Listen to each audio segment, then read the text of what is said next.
ngilngig, kuyaw ang atong nadungog sa ebanghelyo karon. Kay kung ato kining tinud-on nan puro gyud tag mga pungkol, puro gyud ta mga buta, mamembro gyud ta sa asosasyon sa mga naay disability. Dili literal mga igsuon ang atong pagsabot ni ini. Mao bitaw nga kalisod nining mga kauban natong Kristohanon nga literal ang pagsabot sa Biblia. Mao nga kung ilang sundon kini nan perting daghana ang naay discount yun tungod sa disability. Apan ang atong lantaw nini mga igsuonog ang ipasabot ni Kristo.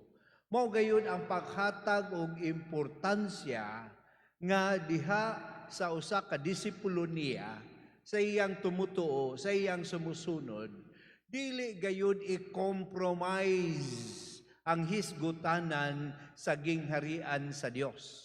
Kaya bitong usahay, labi na may mga teachers din aron mas makuha ang atensyon sa mga estudyante, naagyod usahay ang paghatag o grabe nga description sa negatibo nga pamaagi, aron lamang masabtan nila nga kini, prayo gyud kini importante gyud sa tanang mga leksyon, sa tanang gitudlo, importante gyud kini nga dili kalimtan. Kay usahay mga igsuon, diha rata mangangha, diha rata makasabot kung usahay negatibo ang pag-describe ni ini. Pusa kana ang atong lantawon nga ang gustong ipadating ni Kristo kanato karon sa ato nga pagpaminaw kaniya, mao gayud nga kinahanglan ablihan nato atong hunahuna kasing-kasing ug kinahiladman sa pagtan-aw nga basta mahitungod sa gingharian sa Dios. Ayaw gyud kini iunya-unya matud pa sa unang pagbasa. Ayaw gyud kini i-postpone. Kini gayud ang bililhon, ang objective, ang ato nga hatagan og importansya sa kinabuhi. Nga kung diha sa mga bata nga kita o sa mga inosente nga kita makadala kanila halayo ni ana nan mayo pa og tigtan og dakong galingan ang atong mga liog og itambog sa dagat. Way pulos, wa kay pulos, wa kay nahot kung ikaw dili mohatag og prioridad sa pagpanday sa gingharian nga gitukod gayud ni Kristo. Pusa, ang atong Kristohanong kinabuhi, diha gayud nagalibot niining mao nga hulagway, nga diin kita diay, isip mga tumutuo ni Kristo, mga workers of the kingdom of God, mga builders of God's kingdom, mga tao nga maoy mupasulong, mupalig-on, mupaklaro sa gingharian sa Dios dinhi sa atong taliwala. Kanindot ang salmo responsoryo nga atong gibatbat sa ganito, bulahan sila nga nagalaom sa Ginoo. From our faith to our love and to our hope. Gikan sa gasa sa pagtuo, gikan sa gasa sa paghigugma, o ngadto sa gasa sa paglaom. Bulahan kita kung kini gayud makadirekta kanato ngadto sa pagpanday sa gingharian sa Dios. Kadali, Father, si kagbalik-balik anang gingharian sa Dios. Unsa man ang gingharian sa Dios? Di ba naama na, muabot man na, Father, og mamatay na ta? Kana lagi. Mabitang lugita na lang na imong mata.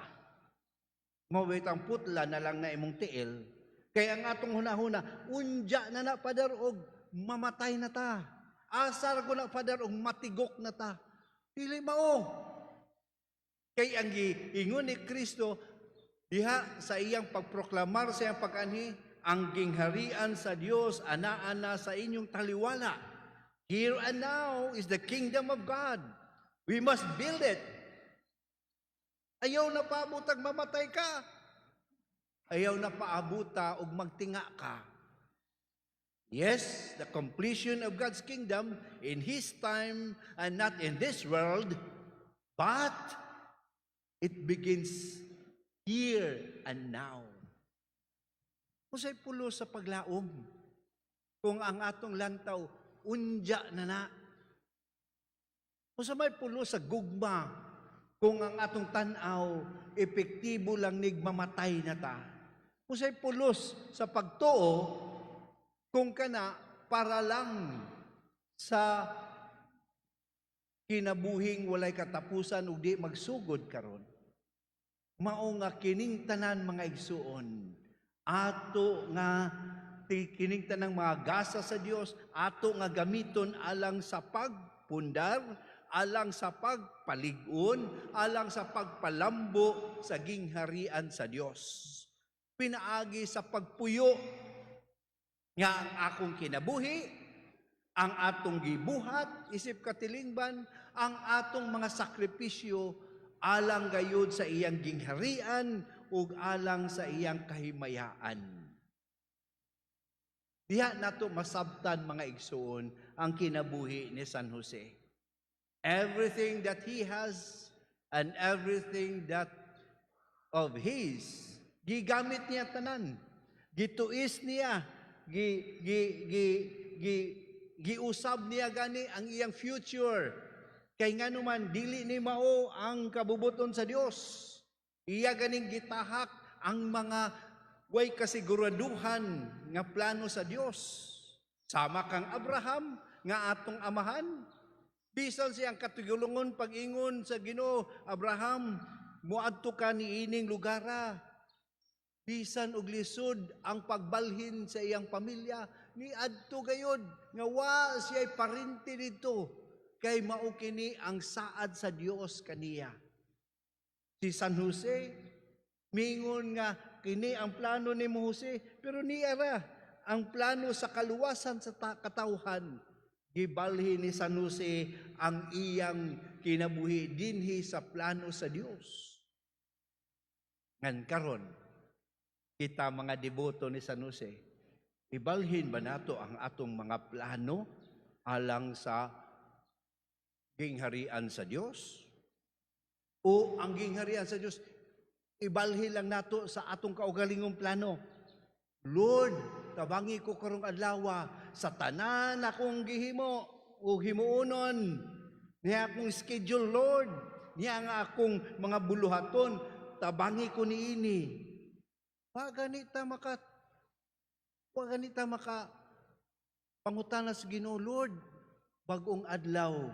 Salamat sa imong gasa sa adlaw. Sa kay gusto nimong pabuhat nimo nako ron?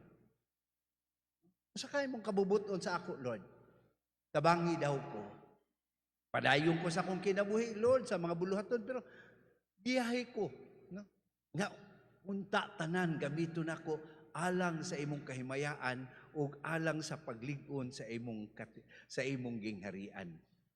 Kana mga igsuon, ang pagpahaom ug lagi ang lisod sa pagpahaom kay ang atong plano sa sukwahi sa Dios, mao kana nga ang iprayo nato, Lord, makahuwat man ang imong gingharian, no?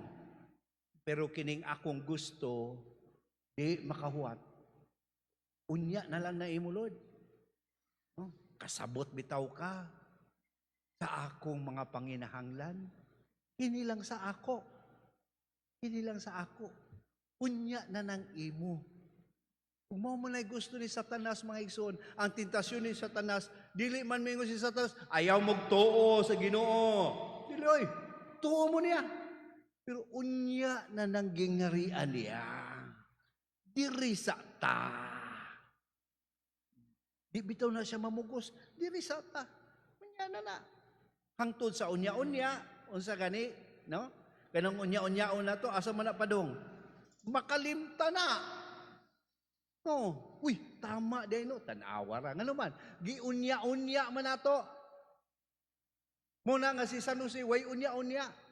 Karon, pagmata niya, sa unsay gisulti sa anghel, murag wa pa niya nasabtan tanan. Yang gidawat si Maria. Pag-ingon sa anghel, kagiw ngadto sa Ehipto, bisag di pakaandam kay patyon ang bata. Pagbata, gidala niya ang iyang pamilya. Why unya-unya? Kay nga naman, gingharian sa Dios kini. Mga igsuon, kana ang hagit sa atong panahon. Let us not postpone the plan of God in strengthening His kingdom of God in our midst, because that is the priority of who we are as His disciples. Kung wa tay silbi, mo na lang ingon ni Kristo, may pagmatay ka. Ngilad, no? Pero ang gusto niyang ipadating, huy, adyaw lagi unya-unya pare. Mare, urgent kini sa atong kinabuhi.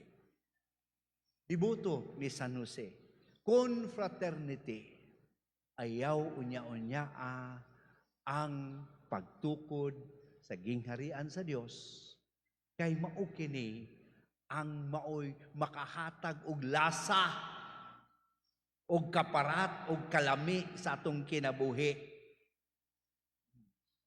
Diha na ta mo reklamo sa atong kinabuhi. Kuwa na lami. Lord, oy, kuwa man lami akong pagtuo. Sa may pulos akong pagtuo, Lord. Kuwa may lami ni Lord nga ako mulaom nimo kay murag ngit-ngit pa mas alkitrana. Oh, ngano man kay sa unya-unya nato dili na nato makita ang kabililhon niini. Busa pangayoon ta sa Eucharistia mga igsuon.